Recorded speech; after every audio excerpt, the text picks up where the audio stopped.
اعوذ باللہ من الشیطان الرجیم بسم اللہ الرحمن الرحیم۔ فرد کی دعوت کیا ہے؟ اس پر میں کچھ تصورات کو واضح کرنا چاہتا ہوں۔ دعوت کا لفظ ہمارے ہاں بہت وسیع معنی میں بولا جاتا ہے۔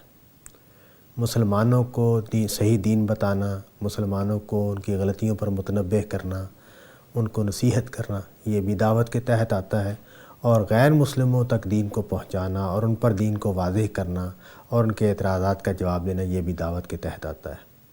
فرد کی دعوت کا لفظ ہم جب بولتے ہیں تو اس سے ہماری کیا مراد ہے؟ انسان کئی حیثیتیں رکھتا ہے۔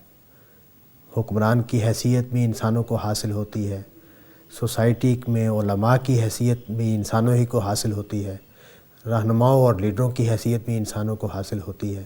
تو یہ سب افراد ہیں، لیکن اپنی ہر پوزیشن میں ہماری ذمہ داریاں بدل جاتی ہیں۔ باپ کی حیثیت سے ہماری ذمہ داریاں اور ہیں، سربراہ کی حیثیت سے اور ہیں، پولیس والے کی حیثیت سے اور ہیں، اور ایک عام کاروباری، ایک عام ملازمت کرنے والے آدمی کی حیثیت سے ہماری ذمہ داریاں اور ہیں۔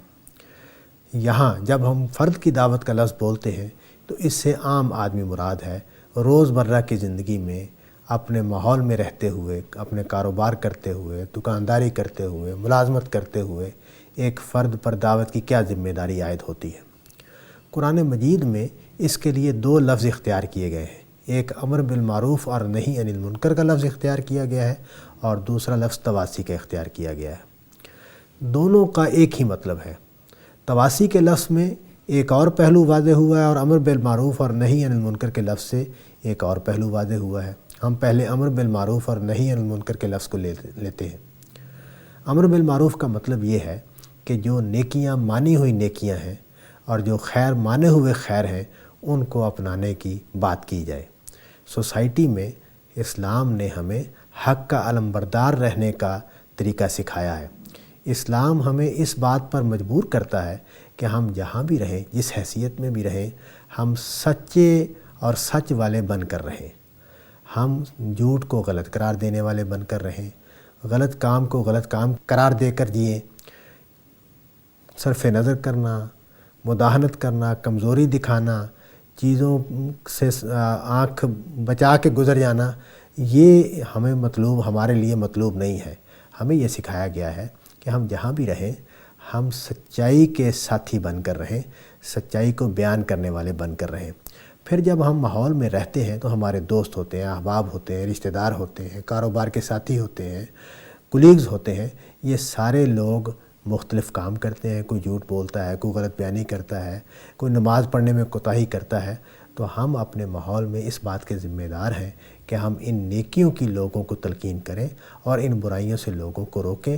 یہ امر بالمعروف اور نہی عن المنکر ہے۔ تواسی کا لفظ اگر ہم اس کو اپنے سامنے رکھیں تو اس سے یہ حقیقت سامنے آتی ہے کہ یہ عمل ایک دوسرے کے ساتھ ہوتا ہے۔ جب عالم دین دعوت دیتا ہے تو وہ عالم دین کی جگہ سے لوگوں کو دین بتانے والا بن کر کھڑا ہوتا ہے، وہ لوگوں کو بتا رہا ہوتا ہے اور لوگ اس سے سن رہے ہوتے ہیں۔ لیکن تواسی کے لفظ سے یہ بات واضح ہوتی ہے کہ تواسی کرنے والا خود بھی مخاطب ہے اور خود مخاطب بھی ہے، یعنی وہ بات کرنے والا بھی اور بات سننے والا بھی ہے۔ ایک بات میں اس نے اپنے بھائی کو نصیحت کی اور دوسری بات میں اس کے بھائی نے اس کو نصیحت کی۔ تواسی کا لفظ اس بات کو بیان کرتا ہے کہ وہ باہم ایک دوسرے کو نصیحت کرنے والے ہوتے ہیں۔ اور اس کے ساتھ قرآن مجید میں اس کی سورہ عصر میں ایک اور بات بھی واضح کی گئی ہے کہ وَتَوَاصَوْا بِالْحَقِّ وَتَوَاصَوْا بِالصَّبْرِ، کہ تم ایک دوسرے کو حق کی نصیحت کرو اور ایک دوسرے کو صبر کی نصیحت کرو۔ صبر کی نصیحت کو یہاں اس لیے اس کا اضافہ کیا گیا ہے کہ صبر لازمی صفت ہے۔ صبر کا مطلب یہ ہے کہ جو بھی چیز ہم نے سمجھی اور جو بھی چیز ہم نے مانی، اس کے اوپر قائم رہنے والے بن جائیں، اس کے اوپر ثبات قدم کے ساتھ چلنے والے بن جائیں، اس سے پھر منحرف نہ ہو، اس سے پھر پیچھے نہ ہٹیں۔ یہ چیز ہے جس کو صبر کہا جاتا ہے۔ تو صبر کی نصیحت کرنی پڑتی ہے، اس لیے کہ دینی زندگی جو ہے اس میں مشکلات آتی ہیں۔ ہم جب یہ اعلان کرتے ہیں کہ ہم مسلمان ہیں، اور جب ہم یہ اعلان کرتے ہیں اور یہ ارادہ کر لیتے ہیں کہ اب ہم نے نیکی کے راستے پر چلنا ہے، تو ہمارے لیے قالین نہیں بچھائے جاتے۔ ہمیں وہ دنیا کی وہ ساری آزمائشیں پیش آتی ہیں جو کسی بھی آدمی کو پیش آتی ہیں جب کوئی فیصلہ کرتا ہے۔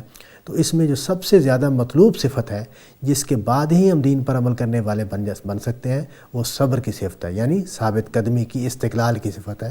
چنانچہ اس کی بھی نصیحت کرنی چاہیے اور ایک دوسرے کو نصیحت کرنی چاہیے، جس کے نتیجے میں وہ ماحول وجود میں آئے گا جس میں لوگ دین پر عمل کرنے والے بن جائیں گے۔ تو یہ فرد کی دعوت ہے۔ فرد کی دعوت کے دو پہلو ہیں، ایک تو یہ کہ وہ صرف بات کرنے والا، سمجھانے والا ہے، اس کے پاس کوئی ہتھیار نہیں ہے، اس کے پاس کوئی ڈنڈا اور اختیار نہیں ہے جس کو وہ استعمال کرے گا اور لوگوں کو برائی سے زبردستی روکے گا۔ ایک پہلو تو یہ ہے، اور دوسری بات یہ ہے کہ وہ حق کا علمبردار بن کر جیے گا، وہ حق کو بتانے والا بن کر جیے گا اور لوگوں کے ساتھ خیر خواہی کے ساتھ جیے گا۔ وہ کسی آدمی کو برائی میں پڑا ہوا دیکھ کر اس پر چپ نہیں رہے گا، اس کو نصیحت کرے گا۔ یہ الگ بات ہے کہ یہ سارا کام حکمت کے ساتھ کیا جائے گا۔ اس کے لیے لٹھ بردار بن کر جینے کا طریقہ اسلام نے نہیں سکھایا کہ آپ زبردستی کے داعی بن کر رہیں، نہیں، مناسب موقع دیکھ کر، مناسب اسلوب میں، مناسب حالات میں بات کی جائے گی۔ تواصی بالحق اور تواصی بالصبر کا تقاضا یہ ہے۔ یہاں ایک خوشخبری بھی ہے۔ سورہ عصر میں یہ بتایا گیا ہے کہ یقیناً کامیابی ان لوگوں کو حاصل ہوگی جن میں 3 صفات ہیں۔ ایک تو یہ کہ وہ ایمان لانے والے ہوں، دوسرے یہ کہ وہ عمل صالح کرنے والے ہوں، اور تیسری یہ کہ وہ تواصی بالحق اور تواصی بالصبر کرنے والے ہوں۔ جس بندہ مومن میں یہ تینوں صفتیں پائی جائیں وہ یقینی طور پر جنت میں جائے گا۔ اللہ تعالیٰ سے دعا ہے کہ وہ ہمارے اندر یہ صفات پیدا کرے اور ان پر عمل کرنے والا بنائے۔ وآخر دعوانا ان الحمد للہ رب العالمین۔